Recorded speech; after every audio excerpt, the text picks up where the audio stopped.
Welcome in. Thanks for joining us for another edition of the WHHI Daily News, where we strive to bring you more Lowcountry news more often. I'm Bob Stevens. The aftermath of the assassination attempt on Donald Trump has changed Nikki Haley's plans for this coming week. After not being invited to the GOP convention and not really wanting to go anyway, the GOP is now asking for a united push forward and has invited Haley to speak to the convention Tuesday night, and she's accepted. Governor McMaster will not have a speaking role like he did in 2016, but he'll likely lead the delegation of 50 into the convention in Milwaukee. There'll be plenty of networking events available, and area bars will be allowed to remain open until 4 a.m. during the convention. 2028 presidential hopefuls Mike Pompeo and Virginia Governor Glenn Youngkin will likely be among speakers to the state delegation during the week. After the contentious battle over the Highway 278 corridor project, there's likely to be more interest than usual in the upcoming Hilton Head Town Council elections. If you're thinking of running for town council, start thinking hard. Filing for the 3 seats for election runs from Tuesday through noon on August 15th. David Ames and Glenn Stanford have announced already that they are not going to run for re-election in Wards 3 and 6, while Alex Brown is expected to run again in Ward 1. You do have to make a trip to Town Hall to file. It's been just a couple of weeks since Town Council endorsed those plans for the Gateway Corridor project. Overnight drivers this week will see the start of the project begin in soil boring along Highway 278 between Moss Creek and Spanish Wells between 9 p.m. and 6 a.m., but it could also involve closing a lane of the William Hilton Parkway during the day on the island as well.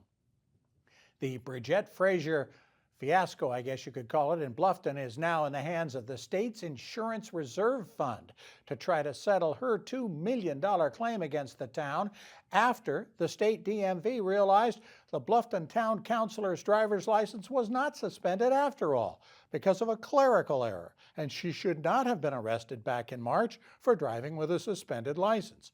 The charges were dismissed. The DMV has apologized, but Frazier still wants her $2 million from the town for false arrest. The Insurance Reserve Fund basically provides insurance for state and local governments.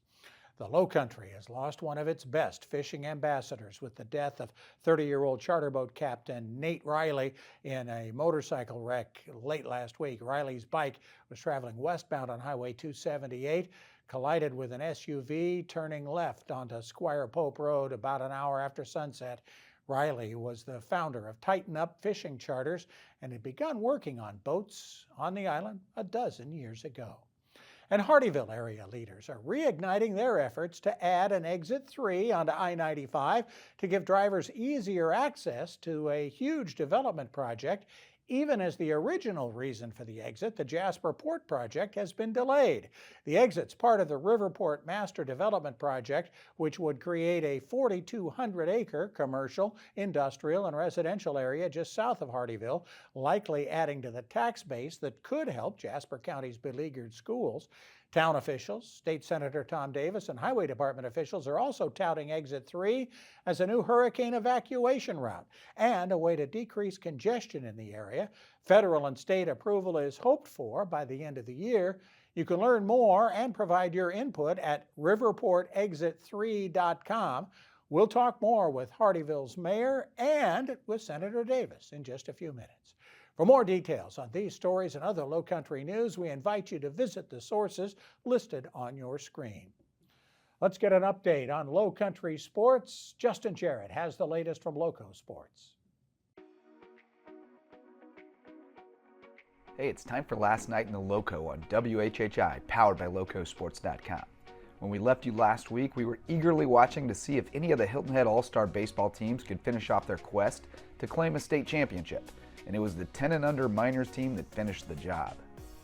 After breezing through their first 4 games to reach the championship, the Island boys ran into trouble Thursday morning and dropped a tough 4-2 game to Blythewood to force a winner-take-all rematch, which Hilton Head dominated, winning 10-3 to take the crown and advance to the Diamond Youth Baseball World Series next month in Bossier City, Louisiana. We'll talk more about the championship run with Coach Rob Hummel on tonight's LowcoSports Lowdown. streaming live at 9 p.m. We'll also reflect on the second annual Lowcountry Legacy Alumni Basketball Tournament, which went off this weekend at the Hardeeville Rec Center with a team of former Wade Hampton Red Devils running it back to take the title for the second straight year.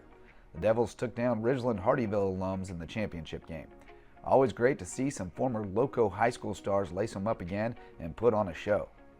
And the USCB Sandsharks received good news late last week when the NCAA Division II Membership Committee approved USCB to advance to Year 3 of the provisional period, the final stage before the Sandsharks become full-fledged members with postseason eligibility. Fins up! Check in with us at 9 p.m. tonight for the LowcoSports Lowdown to get updates on all the latest local sports news, analysis, and insight from around the Loco and beyond. For LowcoSports and WHHI, I'm Justin Jarrett. Until next time, go Loco. So how's it going to look outside for the next few days? With the Lowcountry Crawl Space weather update, here's Maria Soden. Thanks, Bob. Yep, so taking a look ahead, it does look like it's going to be another hot week here in the Low Country as we're going to have a heat advisory in effect throughout the week, and the heat index is going to be in the hundreds. Also this week, we're going to see more scattered showers and thunderstorms throughout the region, but hopefully the storms will move quickly. So taking a look at Tuesday, it's going to be sunny to partly cloudy throughout the day, but then we are going to see some storms in the evening. Hilton Head's going to have a high of 90, a low of 79. Bluffton's a high 92, a low of 77. And Beaufort's have a high 91 and a low of 78.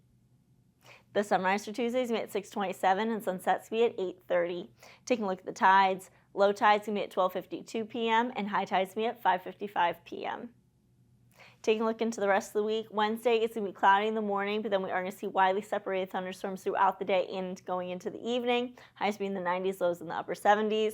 Then come Thursday and Friday, again it's going to be cloudy with scattered showers and thunderstorms throughout the day and going into the evening. Highs should be in the 90s, lows in the upper 70s.